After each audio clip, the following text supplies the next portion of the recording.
ditambah lagi 3 hari atau 4 hari setelah itu aku dapat kabar dari temanku tuh usia 30 ya, 31, 33, beda 3 tahun dari aku lah, tuh 3-4 tahun. Beliau tuh meninggal juga karena diabetes mellitus.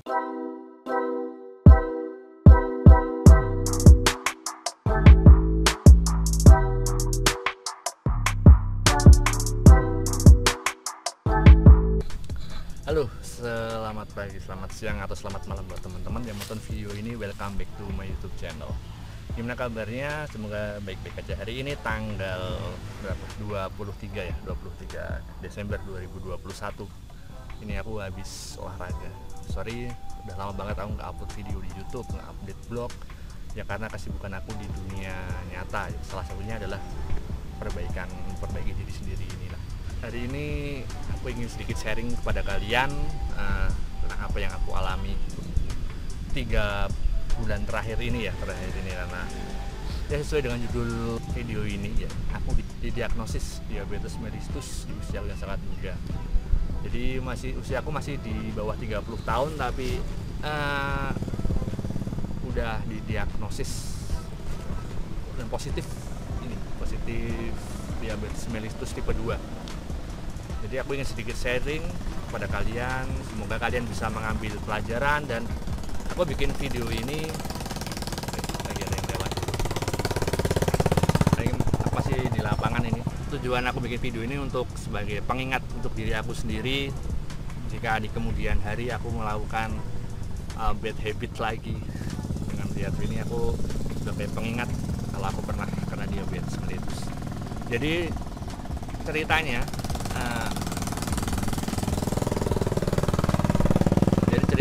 di bulan Mei tahun 2021 kemarin.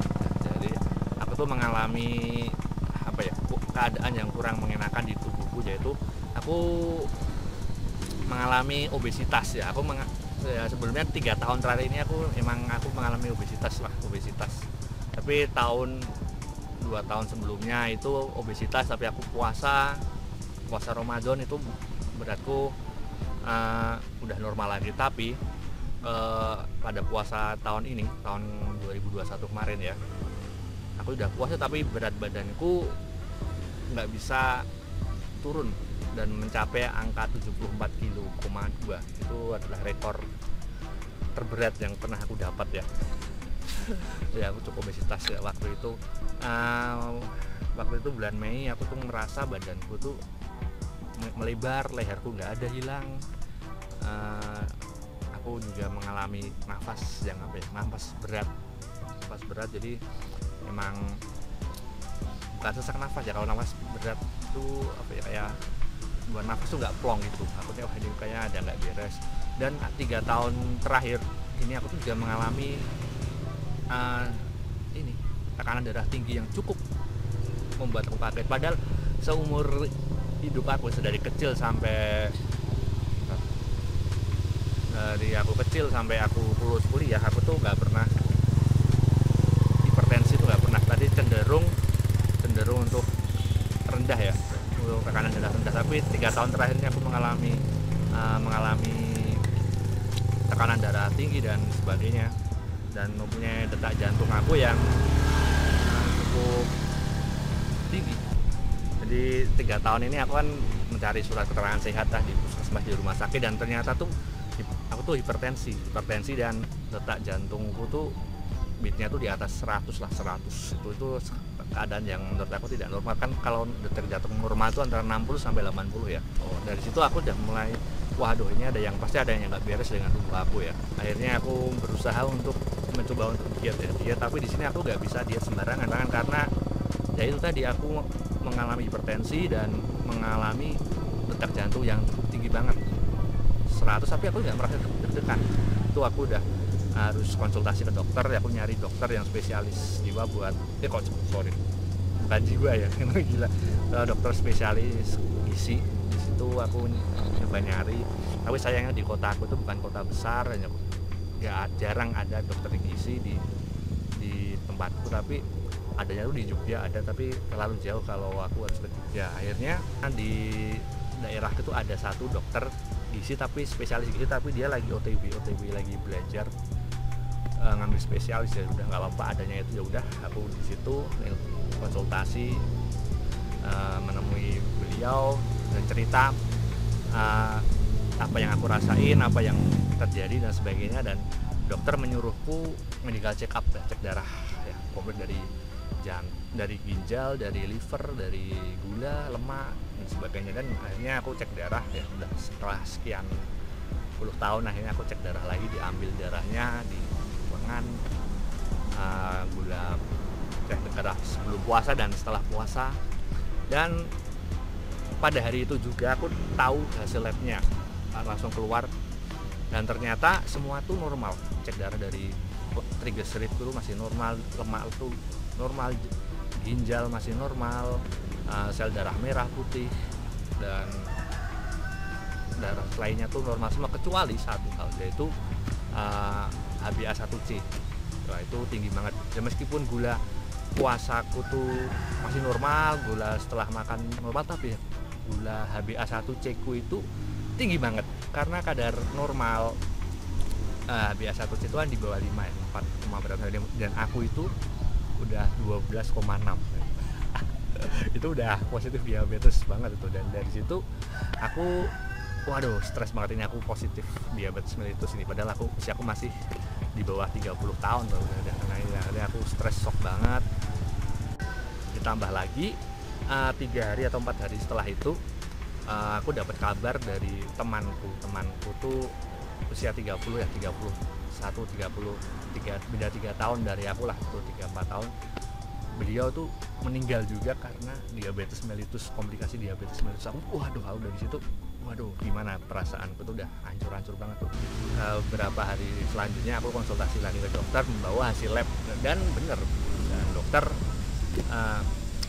memvonis aku, kamu kena diabetes mellitus tipe 2 mas. Jadi ya seperti itu, emang diabetes tuh memang nggak mengenal usia, mau muda tua. Dari situ dokter pun akhirnya setelah memvonis aku diabetes mellitus, akhirnya dokter menyarankan untuk aku diet dulu, dan menyarankan aku untuk ke dokter spesialis apa ya, yang khusus endokrin atau apa ya, endokrin atau yang khusus menangani tentang hormon seperti itu. Tapi aku, dok saya belum siap, mungkin ada lagi sepertinya. Dan aku cerita, dok saya berat banget ini dok, masih belum siap ketemu dokter dan sebagainya. Baiklah, akhirnya dokter juga nggak apa-apa mas, nanti kalau kamu udah siap kamu bisa menghubungi saya, nanti saya bikin rujukan ke dokter spesialis itu. Tapi sebelum itu dokter juga sudah ini sih ngasih support ke aku juga, jadi nggak apa-apa mas, kamu tuh kena diabetes. Apa dosen beliau yang umurnya 50-60 tahun masih hidup, dan karena gula juga. Tapi aku tetap optimis aja dok.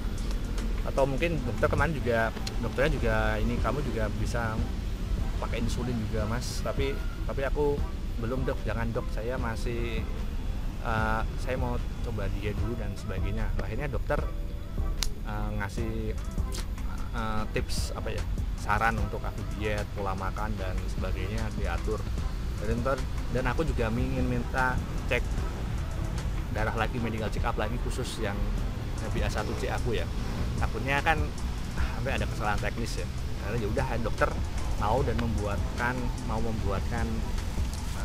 pengantarnya untuk cek darah lagi. Singkat cerita, aku menjalankan diet yang menurut aku nggak ketat banget lah, kayak pengaturan jam makan, kalau kata dokternya, kalau kata orang tuh intermittent fasting atau apa ya, jadi mengatur jam pola makan dan sebagainya itu. Dari aku mulai makan jam 7, ntar makan sebenarnya boleh ngemil jam 8:30, tapi ini aku lewatin, makan lagi jam 1 siang, habis itu sore 6:30 baru makan. Nah, itu tiap hari itu, dan ditambah lagi aku harus olahraga ya 5 kali maksimal, 5 kali dalam seminggu selama setengah jam, dan itu olahraganya pun jalan kaki. Akhirnya ya udah aku 2 minggu menjalani proses diet dan olahraga yang teratur 2 minggu. Akhirnya setelah itu aku pun cek darah lagi, dan alhamdulillah waktu itu keajaiban ya, Tuhan Gusti Allah memberi aku kesempatan kedua. Setelah cek darah lagi, ternyata HbA1c ku udah normal lagi. Dari situ aku pun udah, akhirnya aku pun nggak jadi dirujuk ke dokter spesialis dalam, spesialis endokrin ya, spesialis endokrin dan sebagainya itu. Dan akhirnya aku pun menjalani diet lagi, nggak menurunkan berat badanku lagi. Jadi aku sudah menjalani diet ini sudah selama 3 bulan lah. Aku kan konsultasi ke dokter tuh akhir Agustus ya, dan sekarang bulan Desember, udah 3 bulan. Dan berat badanku yang tadinya 74 kilo, 74,1 kilo, sekarang sudah 65 kilo, 66, kadang 65, jadi targetku tuh berat badan dan idealku tuh 62 gitu.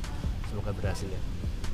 Ya aku tuh cuma sharing itu. Jadi kenapa HbA1c aku tuh tinggi banget? Oh ya, HbA1c itu adalah kadar gula darah dalam tubuh akumulasi selama 3 bulan. Jadi 3 bulan itu dilihat dari HbA1c itu kita bisa tahu apa aja yang kita konsumsi, seberapa banyak gula yang kita konsumsi selama 3 bulan terakhir itu. Jadi itu sebagai indikator dia penyakit gula seperti diabetes tuh menggunakan itu HbA1c.